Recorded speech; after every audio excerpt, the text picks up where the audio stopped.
if thoughts are the electrical charge in the quantum field, and feelings are the magnetic charge in the quantum field, and how you think and how you feel broadcasts an electromagnetic signature that influences every single atom in your life. Right.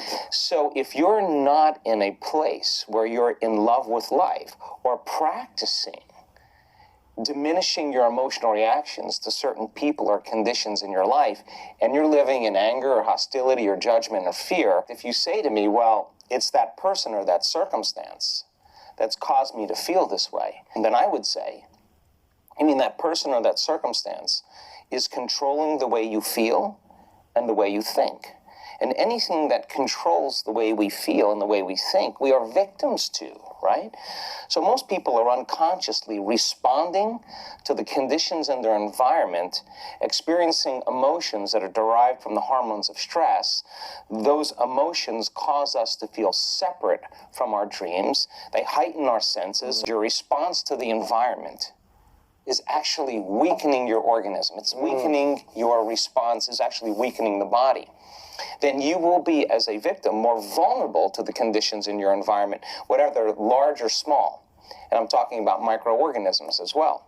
If you could truly begin to practice trading those survival emotions every day for elevated emotions, and you practiced opening your heart. Are most people practicing a feeling, or are they just reacting to how they feel? Well, they're reacting to their external environment. What's happening? Or they're reacting to some stray thought in their mind, and every thought produces a chemical.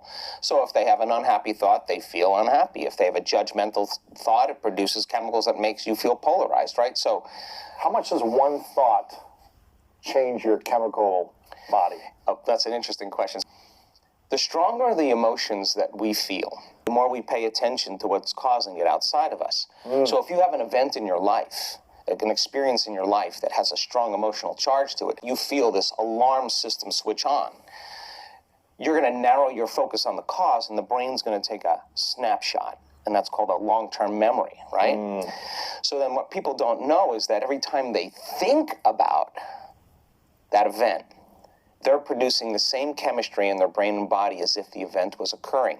In that moment. In that moment. And the body is so objective that it doesn't know the difference between the real experience that's creating the emotion and the emotion that the person is fabricating by thought alone. The body's believing.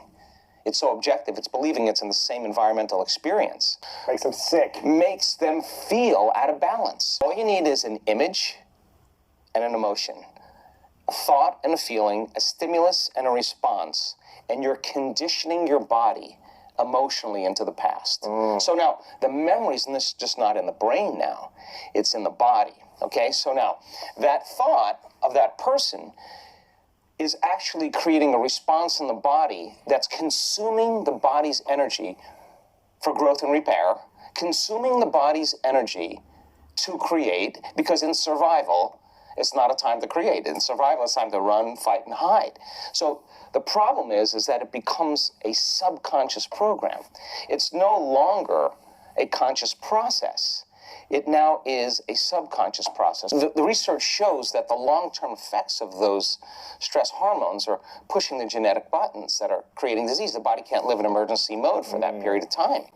So in a sense, the person is making themselves sick by thought alone. Their thoughts are making them sick, literally. So the problem is now the body is conditioned into the past, and it's the mind.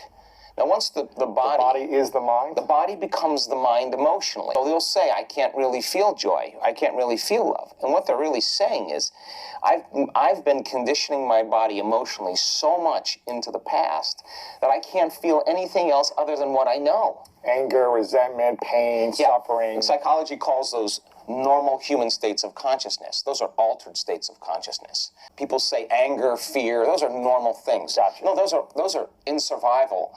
Those are altered states.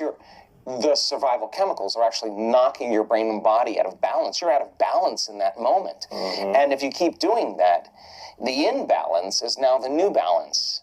And now you're altered emotionally.